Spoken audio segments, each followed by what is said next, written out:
gripping. Grips are a very important part of Kung Fu. We start with how to grip. The strongest fingers are those two. This movement is the basic grip movement, not this. With those two fingers, all the rest are bonus. Even one of them is enough sometimes, better than this. This is not as strong as this or this. So let's start with Vladi. If you take your hand and just hold him like this, this is not gripping, this is holding. And this is holding if I'm friendly with him. If I want to grip him, I need to thrust my fingers into him, like close. I need to close it inside him. I'm not holding him, I'm pressing my fingers into him. And this is unpleasant, but this gives me more grip, because of course more friction, and if I have fingernails, it will cut him. I can just press some pressure points this way, and this is just an example. Of course, I want to touch it, and I don't want him to escape. Try to escape, please. Now, apply pressure. It's not pressure of closing, it's pressure of closing the fingers together, like inside and... See? Now, of course, this is the same grip we do to his neck. I'm not here. I'm not holding his neck. I thrust my fingers inside his neck. Deep.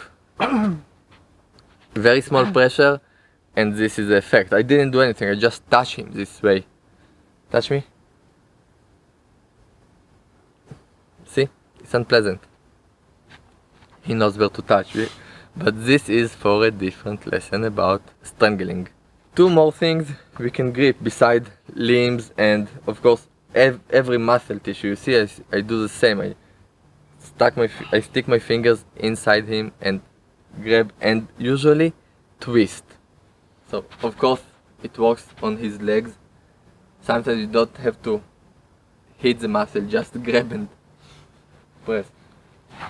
Hair, ears, eyes, it's all going back to the tiger paw. It's very important to understand that you can just grab and manipulate. Beside muscles, you can just grip his skin, and this is very painful. Extremely and so. If you remember the chop choy movement we've talked about, so I just grab him and I first close these knuckles, the first knuckle on this takes his skin layer a bit far from his muscle layer, and then it's very, very painful. As you see his face, it's not friendly at all. You can do it here with the neck tendon here. It's very unpleasant. It helps you manipulate somebody without really hurting him, but it's very, very painful. So it works very, very well, but of course you need to have some bared skin for this. Another very, very good option is grabbing clothes. You do the same movement, but you grab the clothes. And the fun stuff about clothes is that we are harnessed in our clothes. So it's much easier to move somebody by his clothes than using his skin or limbs. Also sweat and slippery, sweaty and slippery. So when I take clothes, he has almost nothing he can do about it. And we create, you see, this is his center of arm, is his center of the limb, okay? When I take his clothes, I actually enlarge this radius.